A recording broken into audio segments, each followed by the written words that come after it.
My name is Natasha, and I'm 75 years old. I want to tell you about my family, because for most of my life, I thought I was the luckiest grandmother in the world. I live in Cleveland, Ohio, where I was born and raised. My husband Robert passed away 8 years ago, and I thought my heart would never heal. But my family kept me going. My son Chuck, his wife Kim, and my precious grandson Ethan. They became my whole world. Chuck is my only child. He's 45 years old now, a good man who works with his hands fixing cars at Murphy's auto shop downtown.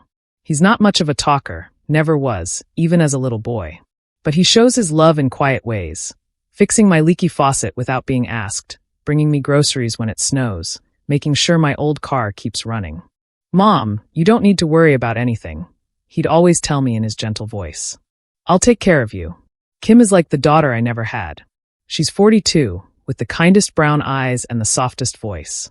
She works part-time at the library and has the most beautiful garden you've ever seen. Every Sunday, she brings me fresh flowers, roses in summer, mums in fall, and in winter she brings me little plants for my windowsill. "These will brighten up your kitchen, Margaret," she'd say, arranging them just so in my favorite blue vase. She never called me Mom like some daughters-in-law do, but the way she said my name was full of love. Kim is quiet like Chuck. Sometimes I'd catch her watching me with worried eyes, especially when I'd get tired or forget where I put my reading glasses. "Are you feeling all right?" she'd ask. "Do you need anything?" But it's my grandson Ethan who really stole my heart. Ethan is 22 years old, tall and handsome with dark hair and the most beautiful smile. When he was little, he'd run to me every time his parents brought him to visit. Even as a baby, he seemed to love his grandma more than anyone else. "Gamma! Gamma!" he'd shout when he was learning to talk, reaching his little arms up for me to hold him. As he grew up, that never changed. Other teenagers might be embarrassed by their grandmothers, but not my Ethan. He'd bring his friends over sometimes, and he'd always say, "Guys, this is my grandma. She's the best cook in Cleveland, and she tells the funniest stories." When Ethan turned 18, he got a job at First National Bank downtown. He started as just a helper, but he was so smart and worked so hard that they promoted him. Now he handles people's accounts and helps them with their money problems. "I love helping people, Grandma," he'd tell me, still in his work suit when he'd stop by after the bank closed. "Just like you taught me. You always said the most important thing is taking care of family." Every Sunday for the past 5 years, they'd all come to my house on Maple Street for dinner. I'd cook a big meal, pot roast with potatoes and carrots, or fried chicken with green beans, always with fresh rolls and apple pie for dessert. We'd sit around my old dining room table, the same one Robert and I bought when we were first married. Chuck would tell us about the cars he'd fixed that week. Kim would talk about the new books that came into the library. And Ethan would make us all laugh with stories about the funny customers at the bank. "This old lady came in today," he'd say, grinning. "She wanted to take out all her money because she didn't trust computers." I spent an hour explaining that her money was safe, and by the end, she was trying to set me up with her granddaughter. We'd all laugh, and I'd feel so happy I thought my heart might burst. This was what family was supposed to be, people who loved each other, who took care of each other, who enjoyed being together. After dinner, Ethan would always help me with the dishes while Chuck and Kim watched TV in the living room. "Grandma, you're getting older," he'd say, drying the plates with one of my old dish towels. "Have you thought about what you want to happen when you can't take care of yourself anymore?" "Oh, honey," I'd laugh. "I'm not ready for a nursing home yet." No, that's not what I mean," he'd say quickly. "I just want to make sure you're protected. Like, do you have a will? Do you have your important papers organized? I work at a bank, so I know how important these things are." He was always thinking ahead, my Ethan. Always worrying about me.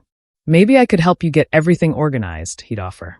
"I could look at your bank accounts, make sure everything's in order.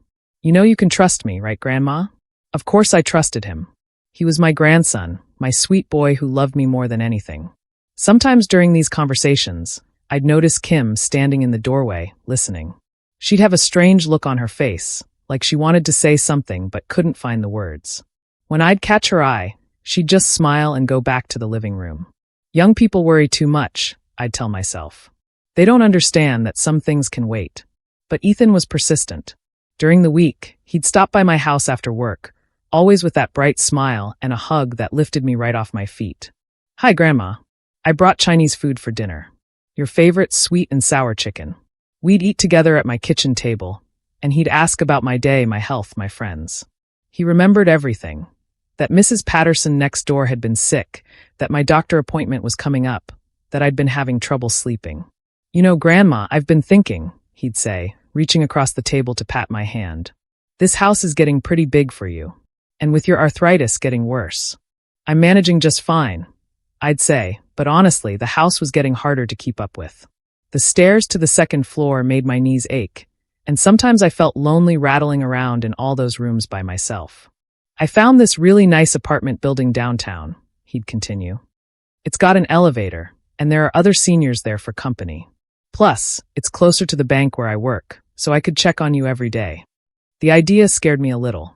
I'd lived in my house for 40 years. Robert and I had brought Chuck home from the hospital to that house. I'd hosted Christmas dinners and birthday parties and graduations in that house. But Ethan made it sound so reasonable, so caring. "I just want what's best for you, Grandma. You know that, right? You're the most important person in my life. I'd do anything to keep you safe and happy." How could I argue with that? This was my grandson who called me every night just to say goodnight, who brought me soup when I had a cold, who sat with me at Robert's funeral and held my hand while I cried. So 6 months ago, I sold my house and moved into Riverside Towers, a 9-story apartment building downtown. My new apartment was small but comfortable, with big windows that let in lots of light. And Ethan was right. It was nice having other people around. Mrs. Chin across the hall made the best dumplings, and Mr. Williams downstairs always had interesting stories about his days as a teacher. Best of all, Ethan could visit me almost every day now. He'd stop by after work, check my mail, help me with anything I needed. "Sometimes just some forms to make sure your accounts are set up right," he'd explain. "Sign here, Grandma. This just says I can help you if you ever get confused about your money." I'd sign whatever he brought me. Why wouldn't I? He worked at a bank, he understood these things better than I did. And he only wanted to help. "You're such a good boy," I'd tell him, kissing his forehead like I did when he was little. "I don't know what I'd do without you." "You'll never have to find out, Grandma," he'd say, hugging me tight. "I'll always take care of you. Always." Our Sunday dinners continued in my new apartment. The dining area was smaller, but we made it work. Kim would bring flowers, Chuck would check to make sure everything in my apartment was working properly, and Ethan would fill the room with laughter and stories. "This is perfect," I'd think, watching my family around my table. "I'm so blessed." I never noticed the worried looks Kim sometimes gave Ethan when she thought no one was watching. I never wondered why Chuck seemed nervous whenever Ethan talked about my finances. I never questioned why Ethan was suddenly so interested in every detail of my life. My doctor visits, my friends, my daily routine. I was just a grandmother who loved her family. And I believed with all my heart that they loved me back the same way. I had no idea that love could be such a dangerous thing to believe in. The first time I felt something might be wrong was about 2 months ago. It was a Tuesday evening, and Ethan had stopped by with dinner like he often did. We were sitting at my small kitchen table, eating pizza and talking about our days. "Grandma, I need to ask you something," he said, his voice more serious than usual. "Have you been having any problems with your memory lately?" I looked up, surprised. "My memory? No, honey. Why would you ask that?" "Well, last week when I helped you pay your electric bill, you seemed confused about the amount. And yesterday when I called, you didn't remember that we'd talked about going grocery shopping." I tried to think back, but honestly, sometimes the days did blend together. "I don't think so," I said slowly. "Maybe I was just tired." Ethan reached across the table and took my hand. "I'm not trying to worry you, Grandma. I just want to make sure you're okay. Maybe you should talk to your doctor about it." "I suppose I could mention it at my next appointment," I agreed. His concern touched me, even though I felt fine.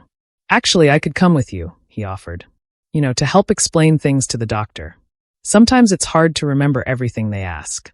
I felt a little flutter of worry then, though I couldn't say why. "Oh, sweetheart, I can manage my own doctor visits." But Ethan's face looked so worried, so loving. "Please, Grandma. It would make me feel better. I just want to make sure you get the best care." How could I say no to that? The next week, Ethan came with me to see Dr. Wexler, who had been my doctor for 15 years. We sat in the small examination room, and Dr. Wexler asked me his usual questions about how I was feeling. "Mrs. Thompson, your grandson tells me you've been having some memory issues," he said, looking at his clipboard. I glanced at Ethan, confused. "I haven't really noticed any problems. She forgets conversations we've had." Ethan said, leaning forward in his chair. And sometimes she seems confused about money or dates. I'm just worried about her. Dr. Wexler nodded and made some notes. Well, some memory changes can be normal as we age. But let's run a few tests just to be safe. After the appointment, Ethan walked me back to my apartment. See how easy that was? He said, his arm around my shoulders. Now we'll know for sure that everything's okay. But I felt uneasy. Had I really been forgetting things? Was my mind not as sharp as it used to be? Don't worry, Grandma, Ethan said, as if he could read my thoughts. Whatever happens, I'll always be here to help you. That's what family does. A few days later, Ethan came by with the test results. Good news, he announced, though his smile seemed a little forced. Dr. Wexler says you're fine, just some normal age-related changes. But he thinks it would be good if I helped you with important decisions from now on. What kind of decisions? I asked. Oh, financial stuff. Medical stuff. Just to make sure nothing gets overlooked. He pulled out some papers from his briefcase. Actually, I brought these forms that would let me help you officially. So I can talk to your bank or your doctor if you need me to. The papers had lots of big words that I didn't understand. What exactly am I signing, honey? It's called a power of attorney, Ethan explained. It just means I can help you with paperwork and make sure your bills get paid on time. You'd still be in charge of everything, of course. I'd just be your helper. Something about it didn't feel right, but I couldn't put my finger on what. And Ethan looked so earnest, so caring. I don't know. I started. Grandma, please, he said, and his voice cracked a little. I love you so much. I'm just scared that something might happen, and I wouldn't be able to help you. What if you had an emergency, and I couldn't even talk to your doctor because of privacy laws? When he put it that way, it did make sense. And I could see tears in his eyes, real tears, because he was worried about me. Okay, I said finally. If it will make you feel better. I signed the papers, and Ethan hugged me so tight I could barely breathe. Thank you, Grandma. You won't regret this. I promise I'll always do what's best for you. After that, things changed little by little. Ethan started handling more of my affairs. He'd pick up my mail from the front desk and sort through it for me. Just getting rid of the junk mail, he'd say. He'd help me pay my bills online since it's so much easier than writing checks. He'd even started coming to all my doctor appointments. Your grandson is so devoted, Dr. Wexler commented during one visit. You're lucky to have family that cares so much. I was lucky, wasn't I? But sometimes I'd catch Kim looking at me with sad eyes, like she wanted to tell me something but couldn't. During our Sunday dinners, she'd grown even quieter than usual. She'd barely eat, just push food around on her plate while Chuck and Ethan talked. Are you feeling all right, dear? I'd ask her. I'm fine, Margaret, she'd say quickly. But her hands would shake a little when she reached for her water glass. One Sunday, about a month ago, Kim asked if she could help me in the kitchen while I made coffee after dinner. Margaret, she said quietly, glancing toward the dining room where Chuck and Ethan were still talking. Can I ask you something? Of course, sweetheart. She bit her lip, looking nervous. Do you ever feel like maybe Ethan is getting a little too involved in your business? I was surprised by the question. What do you mean? I mean, he's always asking about your money, your health, your apartment. And now he's handling all your mail and bills. She trailed off, looking scared. He's just trying to help, I said. I'm getting older, and these things are hard for me to keep track of. But Margaret, you've always been so sharp. So independent. I just wonder if maybe you don't need as much help as he thinks you do. I felt a little hurt. Kim, Ethan loves me. Everything he does is because he cares. She looked like she might cry. I know he says that. I worry sometimes. Before I could ask what she meant, Ethan appeared in the doorway. What are you two talking about? He asked with his usual bright smile. Nothing, Kim said quickly, turning back to the coffee pot. Just girl talk. Ethan looked at me, and for just a second, I saw something in his eyes that I'd never seen before. Something cold and calculating. But it was gone so fast, I wondered if I'd imagined it. Well, don't let us interrupt, he said, but he stayed in the doorway listening until Kim and I finished making the coffee. After that night, Kim became even more quiet during our family dinners. She'd barely speak unless someone asked her a direct question. And I noticed that Ethan started watching her more carefully, like he was listening to every word she said. I tried to push away the uncomfortable feeling that was growing in my chest. This was my family. These were the people I loved most in the world. Kim was probably just going through a difficult time in her marriage. Young couples had their problems. But then, 3 weeks ago, something happened that I couldn't ignore. I had gotten up in the middle of the night to get a glass of water from my kitchen. As I walked past my front door, I heard voices in the hallway. It was late, probably around 2 in the morning. So I was curious who would be talking so loudly at that hour. I looked through my peephole and saw Ethan standing outside my door with a man I didn't recognize. They were speaking in low voices, but the hallway made their words echo. "Getting impatient," the stranger was saying. "You said this would be done by now." I know, Ethan replied, and his voice sounded different than usual. "Harder. But I have to be careful. She's not as easy to fool as I thought she'd be." "Well, figure it out fast. We have other people interested in this deal, and they won't wait forever." "Just give me another month," Ethan said. 2 weeks ago, she signed the power of attorney. Now I just need to wait for the right moment to move the rest of the money. My blood went cold. "Move what money? What deal? And what about the daughter-in-law?" the stranger asked. "She's been asking too many questions." "Kim." Ethan's voice got even colder. "Don't worry about her. She won't be a problem much longer." The way he said it made my hands shake. I stepped back from the door, my heart pounding so loud I was sure they'd hear it. "Look, kid," the stranger continued. "I like you. You're smart, you're ruthless. But if you can't handle this simple job—" "I can handle it," Ethan said quickly. "Trust me. Everything will be taken care of very soon." I heard footsteps walking away, and then the elevator ding. I waited by my door for several minutes, but I didn't hear anything else. I went back to my bedroom, but I couldn't sleep. My mind kept spinning with questions. What money were they talking about? What deal? And what did Ethan mean when he said Kim wouldn't be a problem much longer? The next morning, I tried to convince myself I had misunderstood. Maybe it was about some business deal at the bank. Maybe the man was a customer. Maybe I had heard wrong. But when Ethan came to visit me that afternoon, everything felt different. "Hi, Grandma," he said with his usual big smile and hug. But now his smile looked fake to me. Now his hug felt like a trap. "How was your day, honey?" I asked, trying to act normal. "Oh, the usual. Helping people with their money problems." He sat down on my couch and pulled out his laptop. "Speaking of which, I need to check on your accounts today. Make sure everything's in order." I watched him type on his computer, accessing my bank account with passwords I didn't even remember giving him. Numbers flashed on the screen. My savings, my checking account, the money from selling my house. "Everything looks good, Grandma," he said. But he was frowning at the screen. "Actually, you know what? I think we should move some of this money into a different account. One that earns more interest." "What do you mean?" I asked. "Well, you have a lot of money just sitting here not doing anything. I could move it into an investment account that would make you more money. Isn't that smart?" Something in my stomach twisted. "I don't know, Ethan. I like having my money where I can see it." His smile got a little tighter. "Grandma, you have to trust me. I work at a bank. I know about these things. Don't you want your money to grow?" "I suppose, but—" "And besides," he continued, "with your memory problems, it's probably better if we simplify things. One account is easier to keep track of than several." "Memory problems?" I didn't have memory problems. Dr. Wexler had said the tests were normal. "I don't think I want to move my money right now," I said firmly. For just a moment, Ethan's mask slipped. His face got hard and angry, and his eyes flashed with something that scared me. But then he smiled again. "Of course, Grandma. It's your choice. I just want what's best for you." He closed his laptop and stood up. "I should probably get going."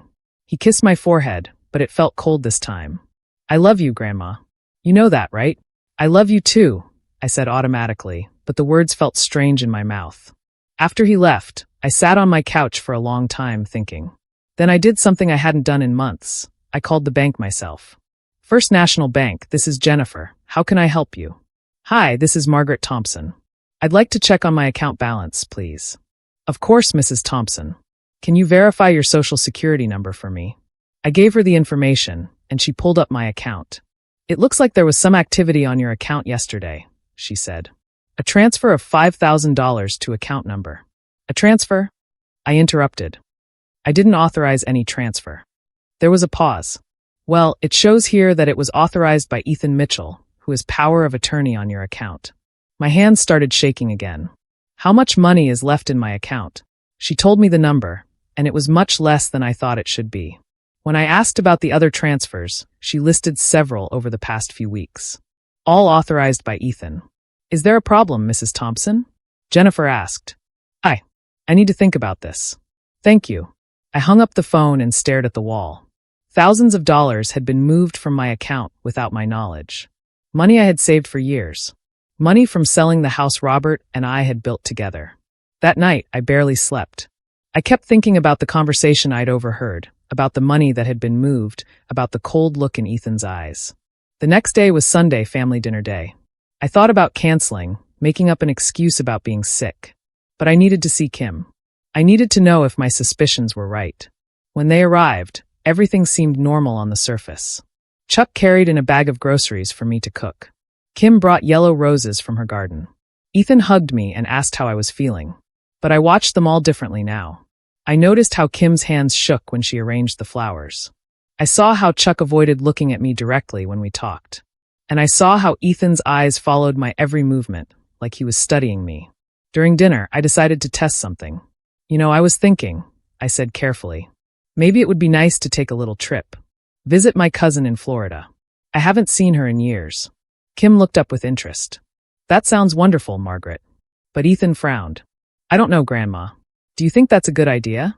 What if you got confused while you were traveling? What if something happened and I wasn't there to help you? I'd be fine, I said. I could fly down for just a week. But what about your medication? Your doctor appointments? And traveling is so expensive. I have plenty of money saved up, I said, watching his face carefully. His jaw tightened. Well, actually, Grandma, remember we moved some of your money into those investment accounts? It might not be easy to access right now. Kim was staring at Ethan with wide eyes. Chuck was looking down at his plate, his face pale. What investment accounts? I asked. I never agreed to any investment accounts. Sure you did, Grandma. Remember? We talked about it just yesterday. You must have forgotten. But I knew I hadn't forgotten. I knew exactly what was happening now. My own grandson was stealing from me. The silence at the dinner table felt heavy and dangerous. Kim was staring at her plate now, her face white as a sheet. Chuck cleared his throat uncomfortably and mumbled something about needing to use the bathroom. Ethan was still smiling, but his eyes had gone cold again. Grandma, I think you're getting confused. Maybe we should talk to Dr. Wexler about increasing your medication. I'm not confused, I said quietly. I called the bank yesterday. I know about the transfers. His smile finally disappeared. For a long moment, we just looked at each other across my small dining table. The grandson I had raised and loved and trusted was showing me his real face for the first time. Well, he said slowly, I guess we don't have to pretend anymore. Kim made a small, frightened sound. Ethan, don't, she whispered. He turned to look at her, and the expression on his face made my blood freeze. Don't what, Kim? Don't tell Grandma the truth? That everything she owns is going to be mine anyway when she dies? I'm just speeding up the process a little. I felt like I couldn't breathe. How long? I managed to ask. How long have you been planning this? Planning what? He asked, leaning back in his chair like he was enjoying himself now. Planning to take care of my inheritance? Since I was about 16, I guess. When I realized that you and Grandpa had more money than my parents would ever see. But you said you loved me. He laughed, and it was a sound I'd never heard from him before. Mean and cold. I said whatever you needed to hear, Grandma. You're my world. I'll always take care of you. It was so easy. You ate it up like candy. Tears started running down my cheeks. 22 years of hugs and kisses and bedtime stories. 22 years of birthday presents and Christmas mornings and proud smiles at his school plays. All of it had been a lie. The power of attorney papers, I said. The doctor visits. The move to this apartment. All part of the plan, he confirmed. Get you isolated, get you dependent on me, get legal control of your money. And it worked perfectly until you got nosy. Chuck came back from the bathroom, took one look at our faces, and sat down heavily in his chair. What's happening? He asked, but his voice told me he already knew. Your son is a thief, I said simply. Chuck looked at Ethan, then at me, then down at his hands. Mom, You knew, I realized. You knew what he was doing. I didn't want any part of it at first, Chuck said quietly. But Ethan said, he said you were getting old anyway, that the money would just go to some nursing home if we didn't take it now. He said we deserved it after everything we'd done for you. Everything you'd done for me? My voice cracked. I raised you, Chuck. I took care of you when you were sick, helped you through school, gave you money when you needed it. That's what mothers do for their children. And now it's time for you to do one more thing, Ethan said calmly. You're going to sign some papers transferring the rest of your money to me. And you're going to do it quietly, without making a fuss. And if I don't, his smile came back, but it wasn't the warm smile I remembered. It was something else entirely. Well, Grandma, accidents happen to old people all the time.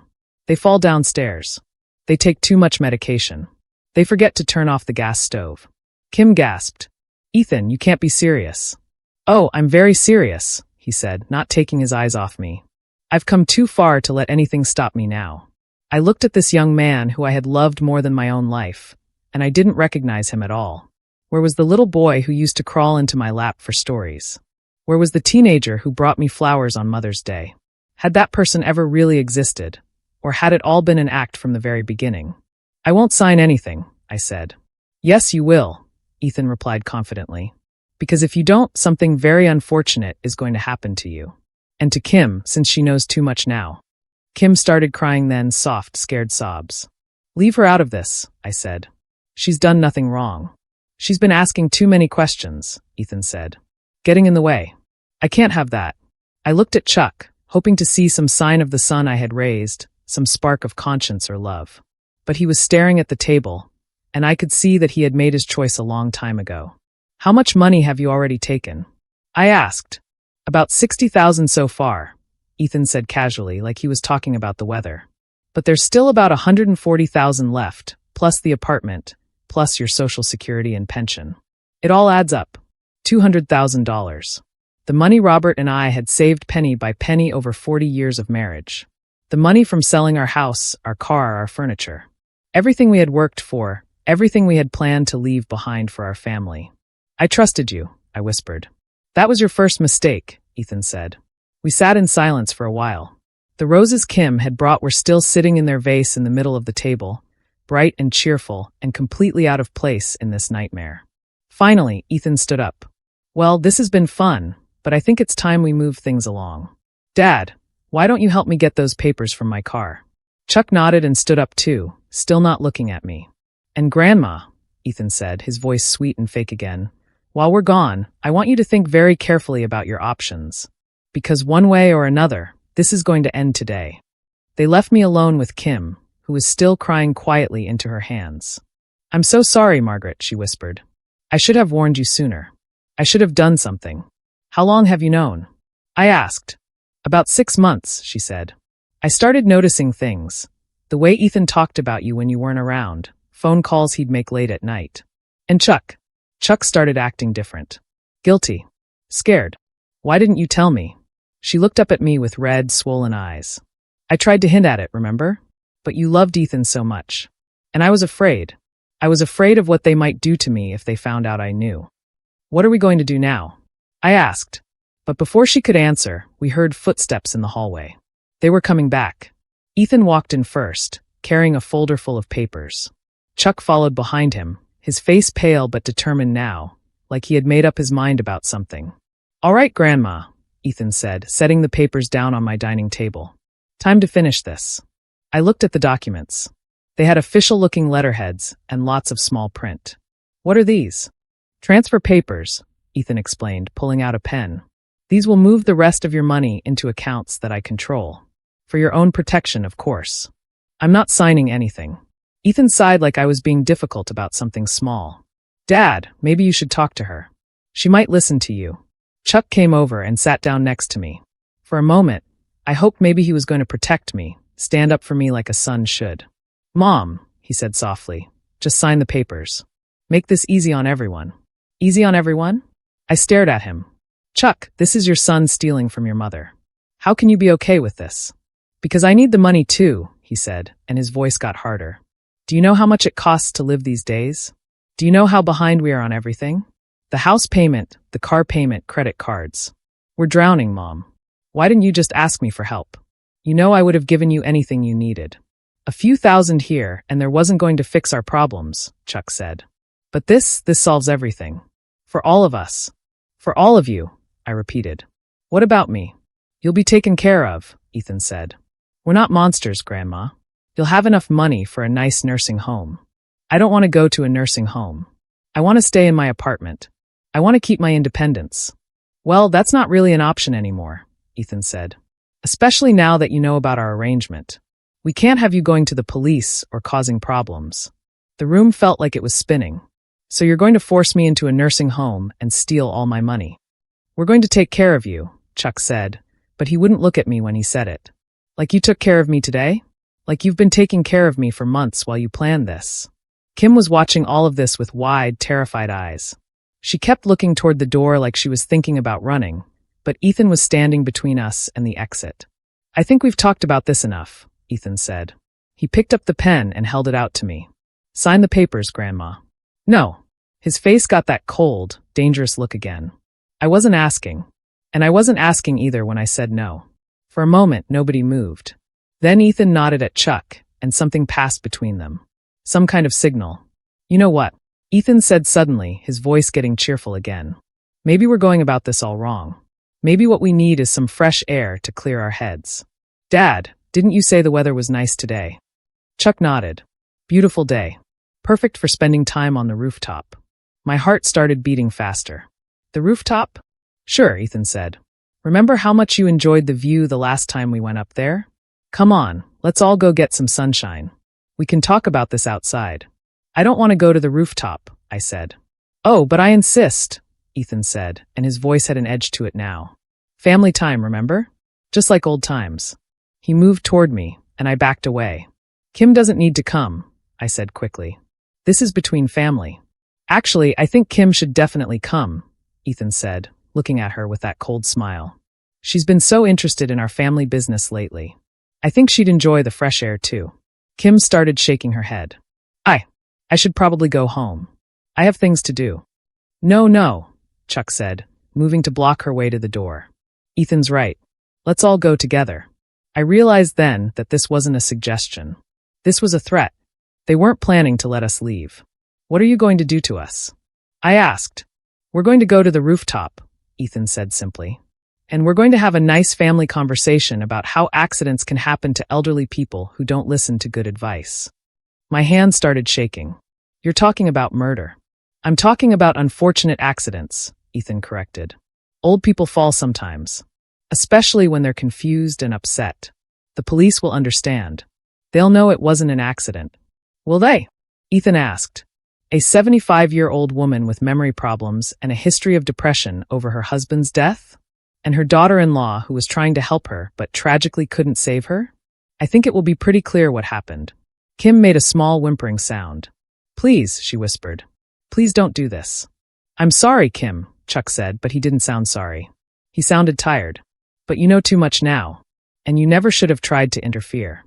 She didn't interfere, I said. She tried to protect me. She tried to be a good person. Yeah, well, Ethan said. Good people don't always get happy endings. He grabbed my arm, not gently like he used to, but hard enough to bruise. Come on, Grandma. Time for some fresh air. Chuck took Kim's arm, and even though she tried to pull away, he was too strong. Please, she begged. I won't tell anyone. I promise I won't say anything. I know you won't, Ethan said. They forced us toward the door, and I knew that once we got to that rooftop, we weren't coming back down. Wait, I said, trying to pull away from Ethan's grip. Let me get my sweater. It might be cold up there. You won't need a sweater, Ethan said flatly. Please, just let me grab it from my bedroom. It'll just take a second. He looked annoyed but loosened his grip slightly. Fine, but make it quick. And don't try anything stupid. I walked to my bedroom on shaking legs, my mind racing. There had to be something I could do, some way to get help. I looked around desperately. My phone was on the nightstand, but they'd hear me if I tried to call 911. The window didn't open wide enough to climb out, and I was 9 stories up anyway. Then I saw it. The small silver letter opener on my dresser, the one Robert had given me years ago. I slipped it into my pocket, though I wasn't sure what good it would do against 2 grown men. Come on, Grandma, Ethan called from the living room. We don't have all day. I walked back out, trying to look calm. Kim was crying silently now, tears streaming down her face. Chuck was holding her arm so tight I could see his knuckles were white. Ready? Ethan asked with that fake cheerful voice. We left my apartment and walked down the hallway to the elevator. Mrs. Chin was getting her mail, and she smiled and waved at us. Having a family gathering? She asked sweetly. Something like that, Ethan replied, smiling back at her. If only she knew, I thought. If only I could somehow signal to her that we were in danger. But Ethan's hand was on my shoulder, squeezing just hard enough to remind me to keep quiet. The elevator ride felt like it took forever. We stood in silence, listening to the mechanical whirring as we went up. I watched the numbers light up, 5, 6, 7, 8, 9. Then we had to take the stairs for the last flight to the roof access. My legs felt like jelly as we climbed those final steps. Each step brought us closer to whatever they had planned. Chuck was breathing hard. He wasn't in good shape, and the climb was making him sweat. But Ethan looked calm and collected, like we were just going up for a pleasant family visit. He pushed open the heavy door to the rooftop, and afternoon sunlight hit our faces. It really was a beautiful day. Clear blue sky, warm sunshine, a gentle breeze. The kind of day that made you happy to be alive. See, Ethan said, spreading his arms wide. Isn't this nice? Just like old times. The rooftop was empty except for us. There were some chairs and tables scattered around and planters with flowers that the building maintenance crew kept up there. But most importantly, there was a low wall around the edge, maybe 3 feet high, that was supposed to keep people safe. Let's go look at the view, Ethan suggested, walking toward the edge. I don't want to go near the edge, I said. Come on, Grandma. Don't be scared. Dad and I are here to keep you safe. The way he said safe made my skin crawl. Chuck pushed Kim forward, and she stumbled a little. Please, she whispered to me. I'm so sorry, Margaret. I should have tried harder to warn you. It's not your fault, I told her. No, it's not, Ethan agreed. It's yours, Grandma. If you had just signed the papers, none of this would be necessary. We were at the wall now, looking out over the city. Cars looked like tiny toys far below. People walking on the sidewalks looked like ants. It was so far down that it made me dizzy just thinking about it. You know, Ethan said conversationally, accidents happen up here more often than you'd think. People get too close to the edge, they lose their balance, they fall. Very tragic. The police will investigate, I said. They'll know it wasn't an accident. Will they? Chuck asked. He sounded sad, but not sad enough to stop what they were planning. An old woman with memory problems, upset about signing over her money? She might have been confused, disoriented. Maybe she thought she could fly. And her daughter-in-law was trying to help her, Ethan added. But tragically, she fell too while trying to save her mother-in-law. A real family tragedy. Kim was sobbing now, clutching the wall with both hands. This isn't who you are, I said to Chuck. You're my son. I raised you to be better than this. You raised me to be poor, Chuck replied, and there was anger in his voice now. Real anger that had been building for years. You and Dad always talked about saving money, being careful, not spending too much. Do you know what it was like growing up wearing hand-me-down clothes while you had thousands of dollars in the bank? We were saving for your future, I protested. For your education, for emergencies. Well, this is an emergency, Ethan said. Our emergency. And your money is going to solve it. The wind picked up a little, making Kim's hair blow around her face. She looked so young and scared standing there. She didn't deserve this. Whatever mistakes I had made, whatever blind trust had led me here, she was innocent. Let Kim go, I said. Take my money, do whatever you want to me, but let her go home. I'm afraid that's not possible, Ethan said. She knows too much. She won't tell anyone. Will you, Kim? Kim shook her head frantically. I won't say anything. I swear I won't. You see? I said. She promises. Ethan laughed. Grandma, you really are naive, aren't you? People break promises all the time. People lie. People pretend to love you when they really just want your money. He was talking about himself, I realized. About the lies he had told me for years. The difference is, I said quietly, Kim isn't you. Something dark flashed across Ethan's face. No, she's not. She's weak. And weak people are dangerous because they panic, they make mistakes, they talk when they shouldn't. He moved closer to us, and I felt the letter opener in my pocket. But what could I do with it? I was a 75-year-old woman against 2 grown men. It's time, Ethan said simply. I saw him nod to Chuck, saw Chuck's face crumple with some emotion, guilt, maybe, or fear. But not enough to stop him. They moved toward us, and I knew this was it. This was how my story was going to end, on a rooftop on a beautiful afternoon, killed by the people I loved most in the world. I'm sorry, Mom, Chuck whispered, but his hands were already reaching for me. No, you're not, I said, looking him straight in the eyes. If you were sorry, you wouldn't do this. That's when I felt it, strong hands pushing hard against my back. Not just Ethan's hands, but Chuck's too. My own son was pushing me toward the edge, toward that terrible drop. I tried to grab onto something, anything, but there was nothing to hold. The low wall scraped against my legs as I went over it, and then there was just empty air beneath me. I heard Kim screaming, a long, terrified scream that seemed to follow me down. Then I heard her scream cut short, and I knew they had pushed her too. Everything slowed down in the strangest way. I could see the ground rushing up toward me, but it felt like I had time to think about everything. About Robert and how much I missed him. About the grandson I thought I knew, who had never really existed. About Chuck, my little boy who used to crawl into my bed during thunderstorms, now pushing me to my death. The concrete parking lot came up fast and hard. I hit it with a sound I'll never forget, a terrible crashing sound that seemed to echo through my whole body. Pain exploded everywhere at once.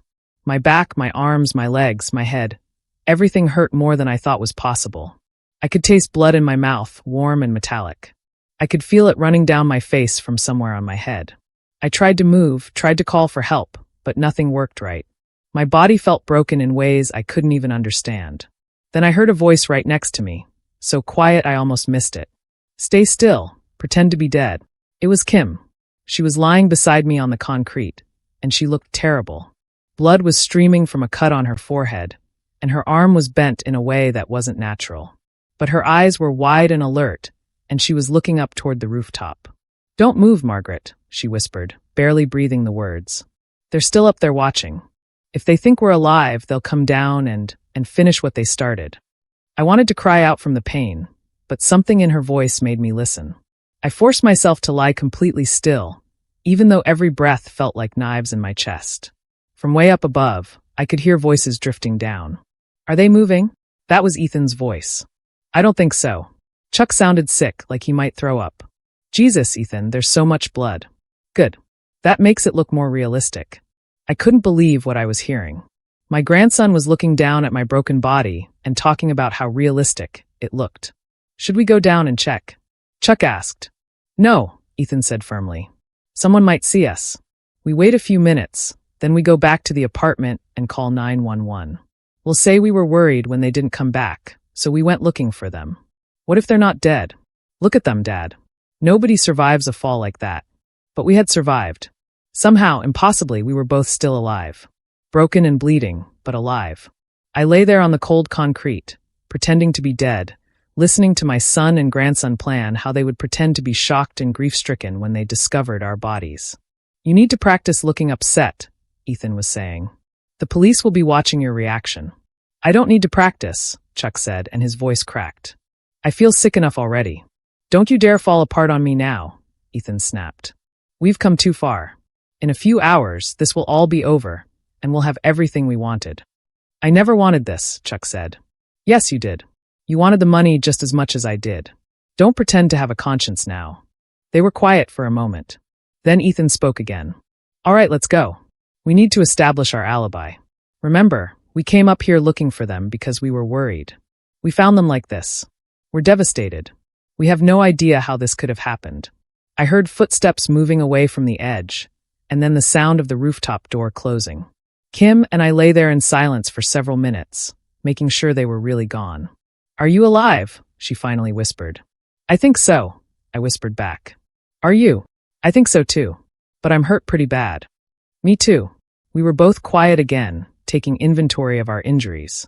My back felt like it was on fire, and I was pretty sure some of my ribs were broken. My left arm wasn't working right, and my head was pounding. But I was alive. We were both alive. Kim, I said softly. I'm so sorry. This is all my fault. No, it's not, she said. You trusted people you loved. That's not your fault. I should have listened to you. All those times you tried to warn me.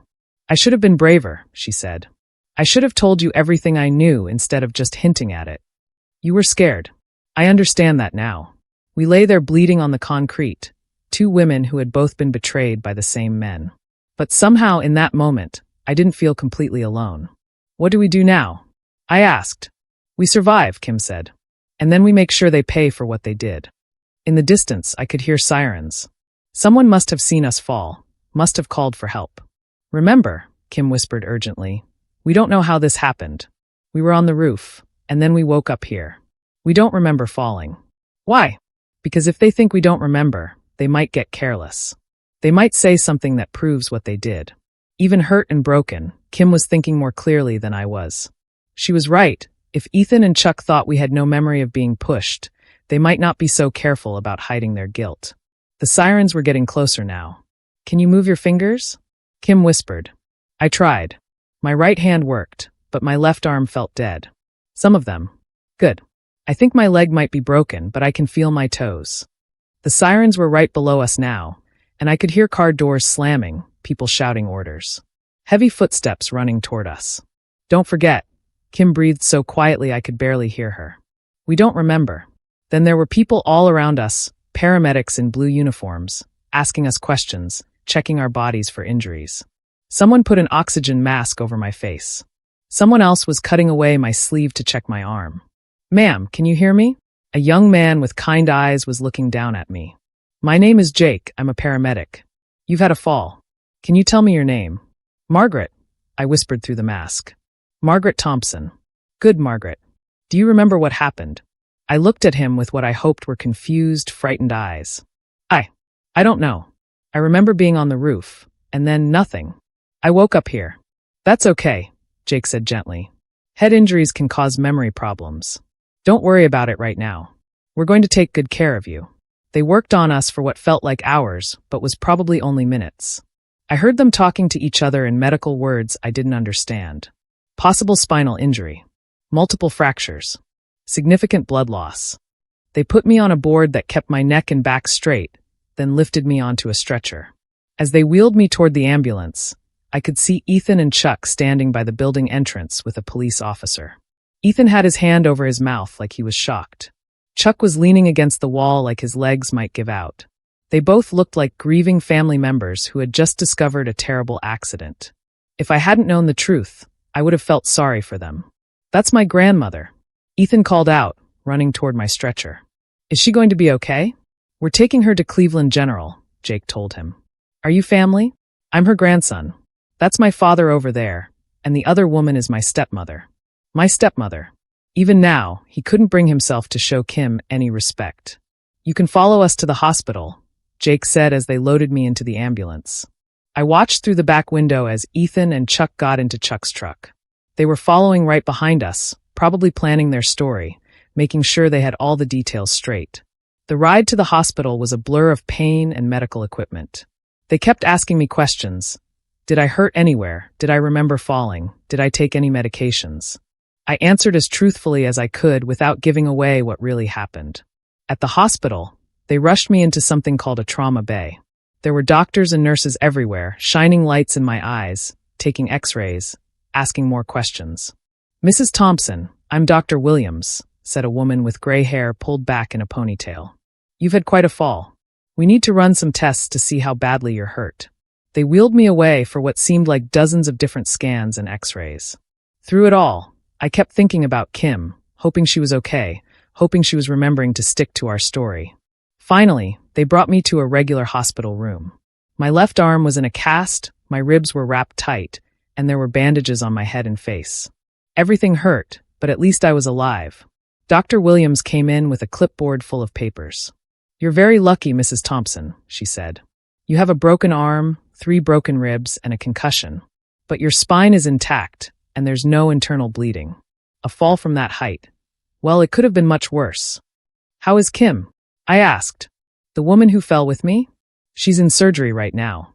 Broken leg, broken collarbone, but she should recover fully. I felt relieved. Kim was going to be okay. Your family is here, Dr. Williams continued. They're very worried about you. Do you feel up to seeing them? I wanted to say no, but that wouldn't fit with our plan. I suppose. A few minutes later, Ethan and Chuck walked into my room. Ethan's eyes were red like he'd been crying. Chuck looked pale and shaky. Grandma. Ethan rushed to my bedside and took my good hand. Thank God you're alive. We were so scared. What happened? I asked, trying to sound confused and frightened. I can't remember anything after going up to the roof. We don't know, Chuck said, his voice hoarse. We were looking for you and Kim when we heard the sirens. When we got outside, he stopped and covered his face with his hands. The police think you might have gotten too close to the edge, Ethan said. Maybe you got dizzy or lost your balance. These things happen with older people sometimes. Older people. Like it was my fault for being old and clumsy.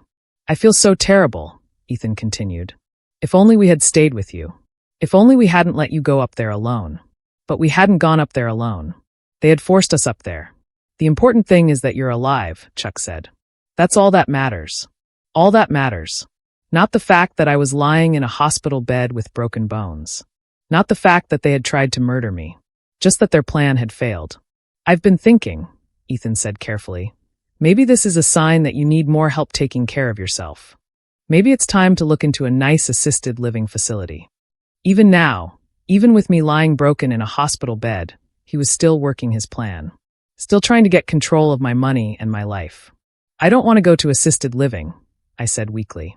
I know, Grandma. But accidents like this, they show us how dangerous it can be for elderly people to live alone. Elderly people. There it was again. A police officer knocked on the door and came in. He was a young man with a serious face and a notepad. Mrs. Thompson, I'm Officer Wexler. I need to ask you a few questions about what happened today. Of course, I said. Do you remember going up to the roof? A little bit. We went up to look at the view. Who suggested going up there? I paused like I was trying to remember. I think maybe Ethan? Or Chuck? I'm not sure. Officer Wexler made a note. And do you remember what happened after you got to the roof?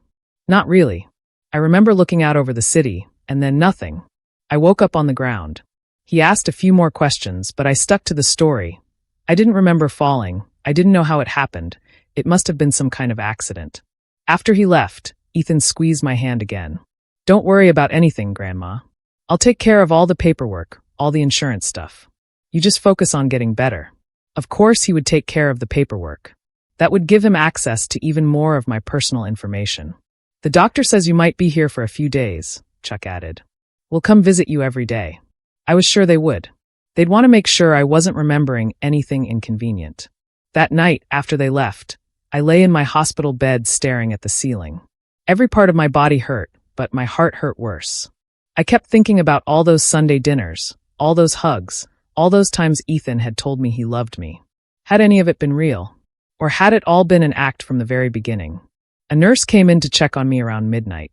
She was a kind-looking woman with gentle hands. How are you feeling, honey? She asked, adjusting my blankets. Like I got hit by a truck, I said. That's about right for what you've been through. You're lucky to be alive. Lucky. Everyone kept saying that word. Can I ask you something? I said. Of course. The woman who fell with me, Kim. How is she really doing? The nurse checked her chart. She's stable. The surgery went well. She should make a full recovery, though it'll take time. When can I see her? Probably not for a few days. She's still pretty heavily sedated. I nodded and closed my eyes, but I couldn't sleep. My mind kept racing with questions. How were Kim and I going to prove what really happened?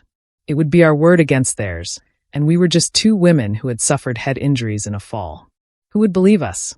The next morning, Ethan arrived bright and early with flowers and a cup of coffee from my favorite shop. Good morning, Grandma, he said, kissing my forehead like he always did. How did you sleep? Not very well. That's understandable. Trauma can really mess with your sleep patterns. He sat down in the chair next to my bed. I brought you some things from your apartment, your reading glasses, that book you were working on, your favorite blanket. He was being so thoughtful, so caring. Just like always. I've been thinking about what you said yesterday, I told him. About assisted living. His eyes lit up with interest. Oh, what about it? Maybe you're right. Maybe this fall is a sign that I can't take care of myself anymore. I'm glad you're being practical about it, Grandma. I know it's hard, but sometimes we have to make difficult decisions for our own safety. Have you looked into any places? Actually, yes. He pulled out a brochure from his briefcase. Sunset Manor is supposed to be one of the best facilities in the area. They have round-the-clock medical care, activities, good food. I looked at the brochure. It showed smiling elderly people playing cards and walking in gardens. It looked pleasant enough, but I knew what it really meant. It meant giving up my independence completely. It meant letting Ethan have total control over my life and my money. How much does it cost? I asked. It's expensive, he admitted. But that's why it's good that we've been organizing your finances. The money is there, and this is exactly the kind of thing you've been saving for. The money that he'd been stealing, he meant. I suppose I should start thinking about it seriously, I said. I think that's wise. And don't worry about any of the paperwork or arrangements. I'll handle everything. Of course he would. Later that morning, a different police officer came to see me. This one was older, with gray hair and tired eyes. His name was Detective Brooks. Mrs. Thompson, I'm sorry to bother you while you're recovering, but I have a few more questions about yesterday. That's fine. I've been looking at the scene on the rooftop, and something's bothering me. There are no skid marks near the edge, no signs that you stumbled or slipped. It's almost like you went straight over the wall. My heart started beating faster, but I kept my face calm. I still don't remember what happened. I understand, but I'm wondering if maybe someone else was up there with you. Someone who might have seen what happened. Well, yes. My son and grandson were there. Right. But they told me they had gone back downstairs before you fell. They said you and your daughter-in-law wanted to stay and enjoy the view a little longer. That wasn't what they had told me yesterday. Yesterday they said they were looking for us when they heard the sirens. I'm sorry, I said. I just can't remember. Detective Brooks made some notes. What about your daughter-in-law? Kim, do you think she might remember more? I don't know. We haven't been able to talk yet. Well, I'll check with her when she's feeling better. He put his notepad away. One more thing, Mrs. Thompson. Had you been having any problems with depression? Any thoughts of hurting yourself? I stared at him. You think I jumped? I have to ask. Sometimes people who are dealing with loss, who feel like they're becoming a burden to their families. I would never hurt myself, I said firmly. And I would certainly never hurt Kim. Of course. I'm sorry I had to ask. After he left, I lay there thinking about what he'd said. Ethan and Chuck had changed their story. Yesterday they said they were looking for us. Now they were saying they had left us alone on the roof. They were getting their lies mixed up already. That afternoon, Chuck came to visit by himself. He looked terrible, pale and thin, like he hadn't been sleeping. How are you feeling, Mom? He asked, sitting down heavily in the chair. Like I fell off a 9-story building, I said. He winced. I'm so sorry this happened. Are you? He looked up at me, surprised. What do you mean? I mean, are you really sorry it happened? Or are you just sorry it didn't work? For a moment, his mask slipped, and I saw fear in his eyes. Real, raw fear. I don't know what you're talking about, he said quickly. Don't you? We stared at each other for a long moment.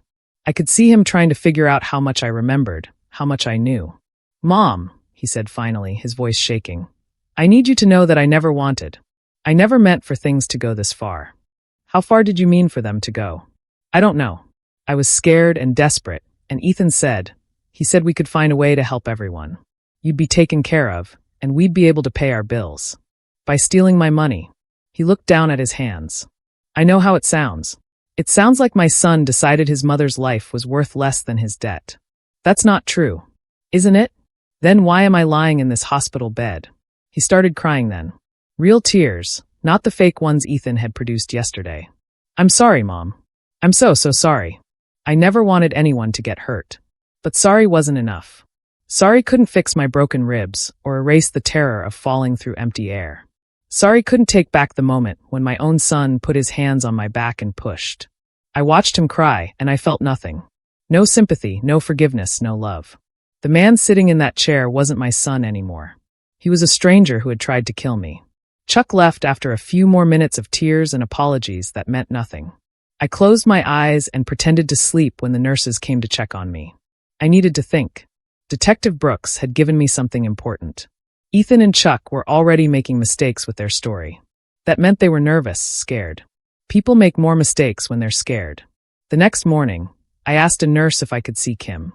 She was in a room 3 doors down from mine. Her leg was in a cast that went all the way up to her hip, and her left shoulder was wrapped in bandages. But her eyes were clear and alert when I wheeled my chair into her room. We looked at each other for a long moment, 2 women who had survived something terrible together. She spoke first, her voice barely a whisper. How much do you remember? Everything, I whispered back. Me too. The police detective said Ethan and Chuck changed their story. First they said they were looking for us. Now they're saying they left us alone on the roof. Kim nodded slowly. They're getting sloppy. What do? We wait. And we listen. Guilty people always talk too much eventually. She was right. Over the next few days, I started paying closer attention to everything Ethan and Chuck said during their visits. I listened for inconsistencies, for details that didn't match what they'd told the police. Ethan came every morning with coffee and flowers and cheerful conversation. He talked about assisted living facilities and financial arrangements and how I shouldn't worry about anything. He was still playing the role of the caring grandson. But sometimes I caught him watching me with calculating eyes, like he was trying to figure out what I was thinking. Chuck came in the evenings, usually alone. He was falling apart more each day. His hands shook when he tried to drink his coffee. He jumped every time a nurse came into the room. He looked like a man who wasn't sleeping. On the fourth day, something changed. I was pretending to nap when I heard voices in the hallway outside my room. Ethan and Chuck were arguing in loud whispers. "You need to pull yourself together. The detective is asking more questions." "I can't do this anymore, Ethan. I can't keep lying." "You'll keep lying because you have to. We're in this together now.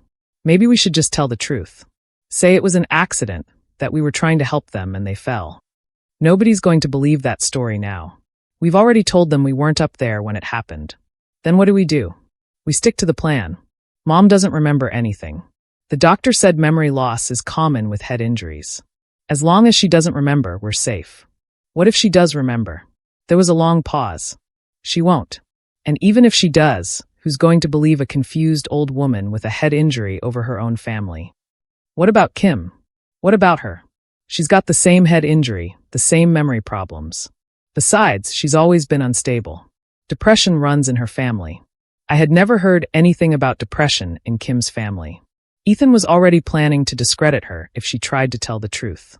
"This is getting too complicated," Chuck said. "No, it's not.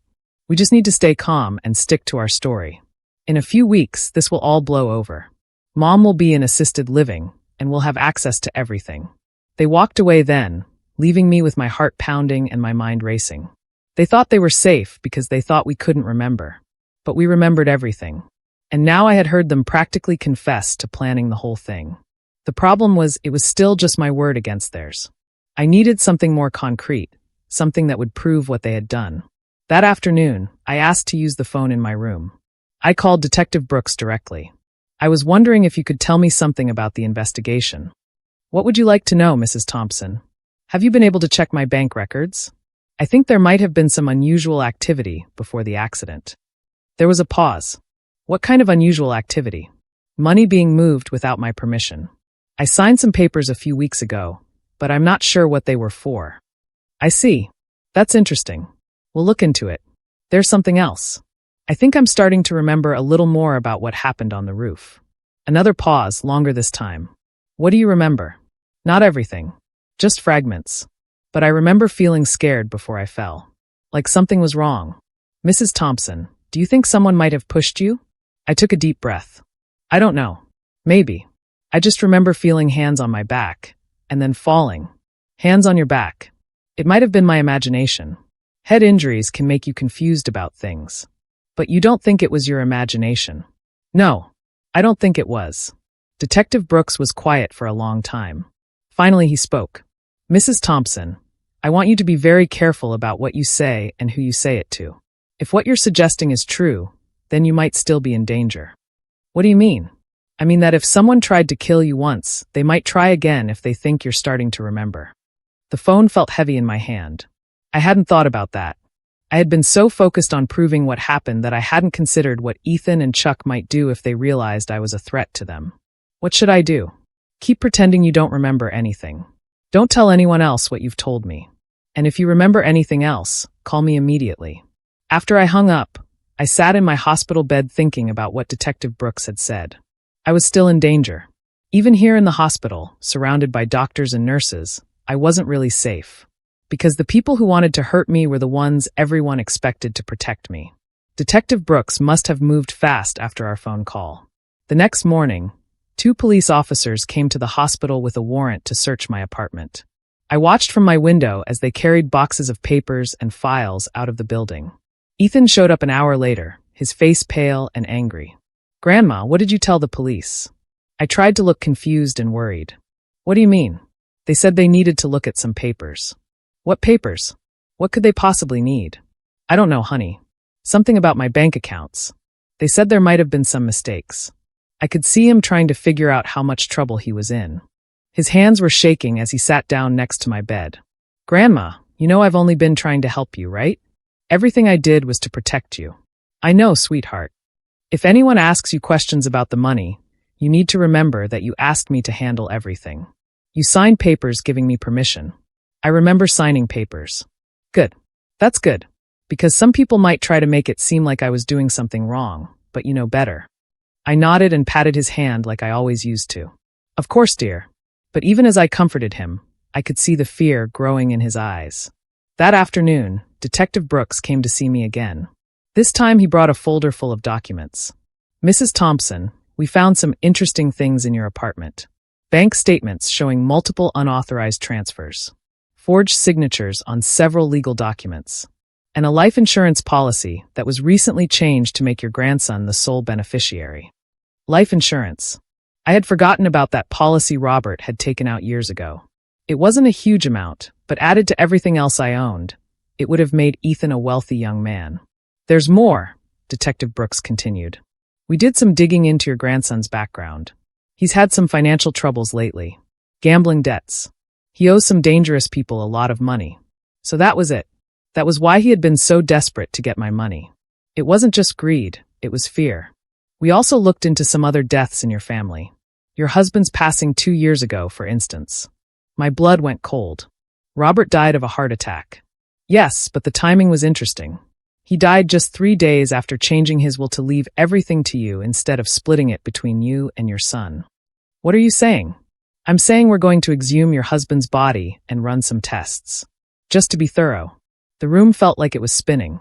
You think Ethan killed Robert? I think your grandson has been planning this for a long time, Mrs. Thompson.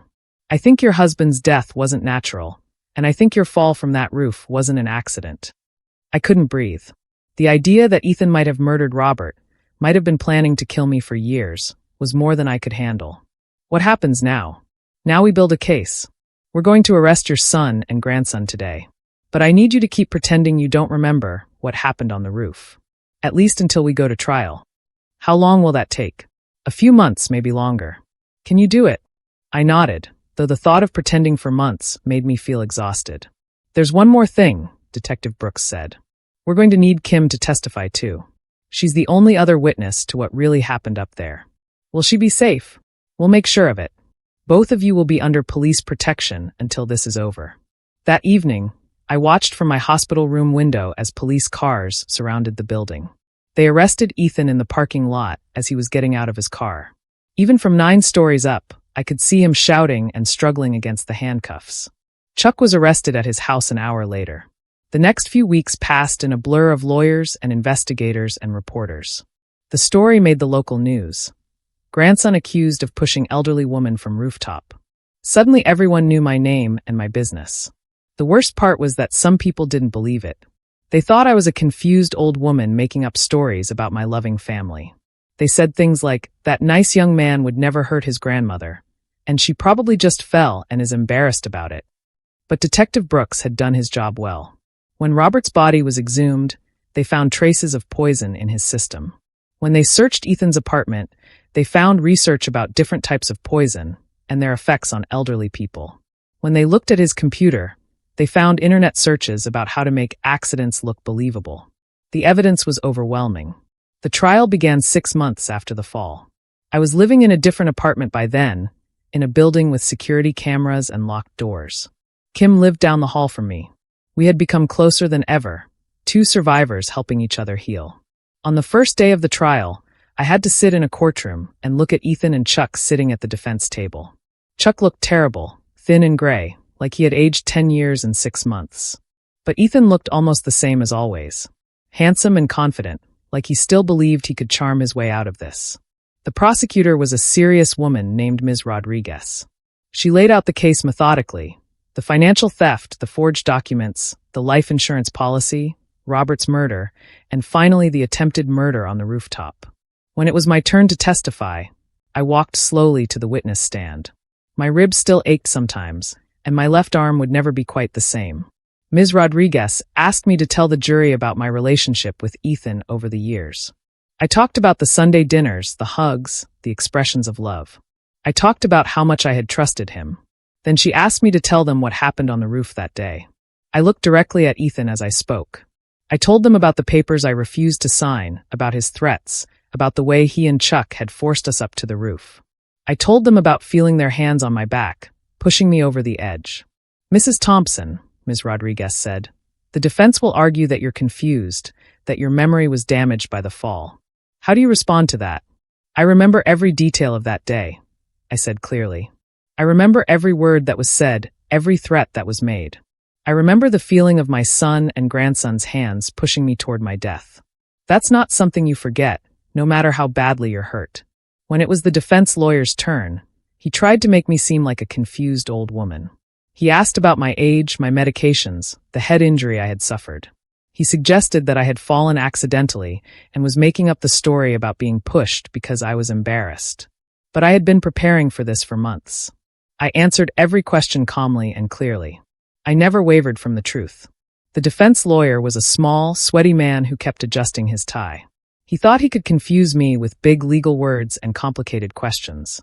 He was wrong. "Mrs. Thompson, isn't it true that you've been on several medications that can cause confusion and memory problems?" "I take one blood pressure pill and a vitamin," I replied. "I've been taking the same blood pressure medication for 15 years. It's never made me confused before." "But you're 75 years old. Don't you think it's possible that age has affected your ability to remember things accurately?" I looked at him with the same expression I used to give Ethan when he was being particularly foolish. "Young man, I can remember every president since Harry Truman. I can recite my social security number, my phone number from 1962, and the recipe for my grandmother's apple pie. The only thing that's affected my memory is having people I trusted try to murder me." Some of the jury members smiled at that. The lawyer tried a different approach. "Mrs. Thompson, isn't it true that you were upset about signing over financial control to your grandson? Upset enough to make up this elaborate story? If I was going to make up a story about my grandson, don't you think I could come up with something that didn't involve me getting thrown off a 9-story building and ending up with broken ribs?" More smiles from the jury. Even the judge looked like he was trying not to laugh. The defense lawyer was getting frustrated. His face was getting red, and he kept shuffling through his papers like he was looking for better questions. "Mrs. Thompson, you claim you heard your son and grandson talking in the hospital hallway. But isn't it possible you dreamed this conversation while you were on pain medication?" "Sir, I've been married, raised a child, and lived through 75 years of life. I know the difference between a dream and reality. When someone is planning to put you in a nursing home and steal your money, you pay attention. But surely you understand that your testimony is biased. These are people you have emotional relationships with." "You're absolutely right," I said. "I am biased. I'm biased against people who try to kill me. I think that's reasonable." The judge had to call for order because several people in the courtroom were chuckling. When Kim testified, she was just as clear and strong as I had been. She told them about the months of watching Ethan manipulate me, about the fear she felt when she tried to warn me, about the terror of being forced up to that roof. The defense lawyer tried to rattle her too, but Kim had survived the same fall I had. She wasn't easily intimidated by a sweaty man in a cheap suit. "Mrs. Mitchell, you claim my clients forced you to go to the roof. But didn't you choose to go up there?" "I chose to go up there the same way a person chooses to hand over their wallet to someone pointing a gun at them. That's quite dramatic, don't you think?" "Sir, when someone threatens to kill you if you don't do what they want, it tends to be dramatic." The best part of the trial came when Ethan decided to testify in his own defense. His lawyer had probably told him not to, but Ethan's ego was too big to let other people tell his story. He walked to the witness stand like he was walking into a job interview, confident and smiling. He probably thought he could charm the jury the same way he had charmed me for years. He was very wrong. Ethan told the jury that he was a loving grandson who had only wanted to help his confused grandmother manage her money. He said the fall was a terrible accident and that he was heartbroken about what had happened. He actually managed to cry a little when he talked about how much he loved me. But when Ms. Rodriguez got to cross-examine him, everything fell apart. She asked him about the life insurance policy he had changed without telling me. She asked him about the money he had transferred from my accounts. She asked him about his gambling debts and the dangerous people he owed money to. With each question, Ethan got more defensive and angry. His fake charm started to crack, and the real Ethan started to show through. "Mr. Mitchell, You testified that you loved your grandmother very much.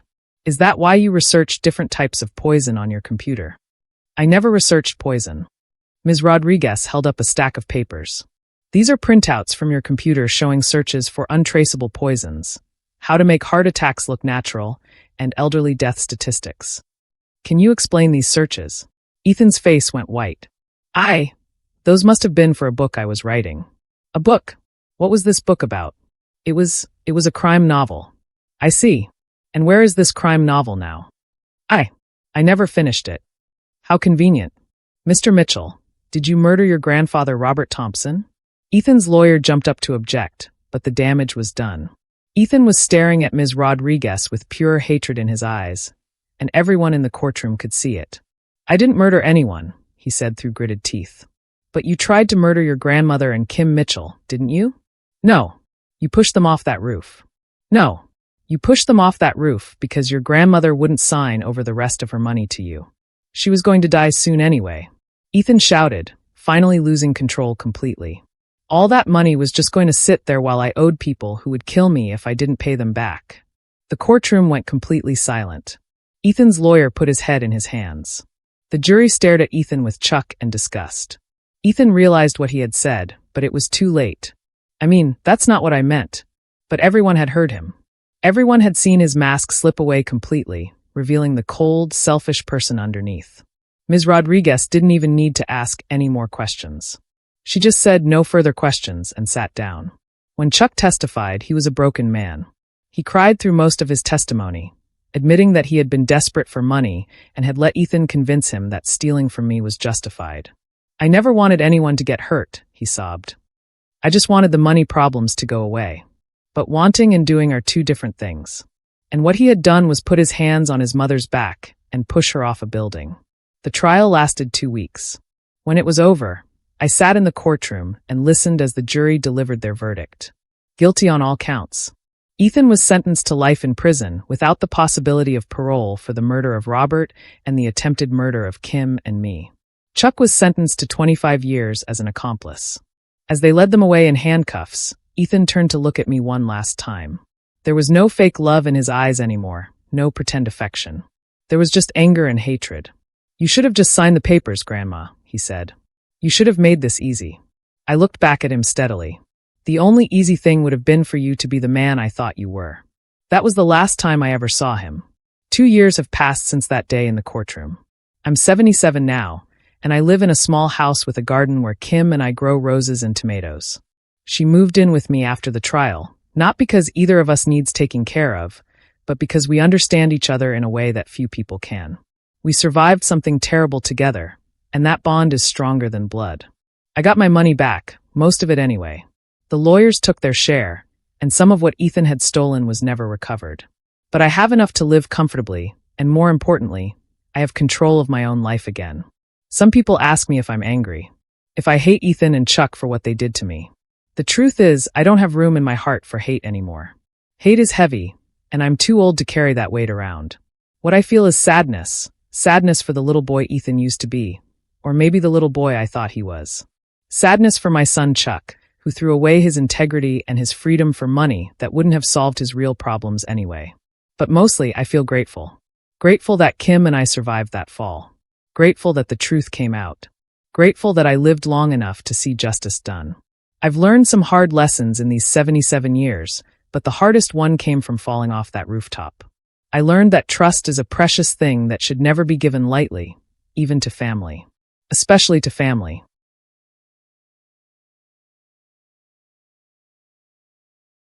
I learned that money can make people do terrible things, things they never thought they were capable of. I learned that desperation can turn love into something twisted and dangerous. But I also learned that I'm stronger than I ever knew. I learned that speaking the truth, even when it's painful, is the only way to heal. And I learned that sometimes the family that matters most isn't the one you're born with, but the one that stands by you when everything falls apart. Every morning, I wake up in my little house and make coffee for Kim and me. We sit on the porch and watch the sunrise, 2 old women who cheated death and lived to tell about it. Sometimes I think about that scared, trusting woman I used to be. The one who signed papers without reading them, who believed every sweet word, who never questioned the people she loved. I don't miss her exactly, but I understand her. She just wanted to be loved. She wanted to believe that family meant safety, that blood meant loyalty, that a grandson's hug was always genuine. Those aren't bad things to want, but wanting them doesn't make them true. If you're listening to my story and you recognize yourself in that trusting woman, please be careful. Pay attention to the people around you, even the ones you love most. Ask questions about your money, your legal documents, your future plans. Don't let anyone, no matter how much they claim to love you, take control of your life without your full understanding and consent. And if you're young and desperate, if you're looking at an elderly relative and thinking about their money instead of their happiness, stop. Just stop. That person gave you life, raised you, loved you. Their money isn't your inheritance until they're gone naturally. Their trust isn't something to exploit. The love of family is one of the most beautiful things in this world. But it's also one of the most dangerous when it's twisted by greed and selfishness. I'm sharing this story not for pity or attention, but because maybe, just maybe, it will help someone else avoid the mistakes I made. Maybe it will help someone recognize the warning signs I ignored. Maybe it will save a life. The fall from that rooftop shattered my body, but Ethan's betrayal shattered my soul. Yet as I sit here today, watching Kim tend her roses and feeling the warm sun on my face, I know that some things can't be broken, no matter how far you fall. Love can outlive the darkest lies. Trust can be rebuilt, even after it's been destroyed. And sometimes surviving the worst thing that ever happened to you can teach you how strong you really are. I'm 77 years old, and I'm still here. I'm still fighting. I'm still learning. And I'm still grateful for every single day I get to wake up and prove that they didn't win.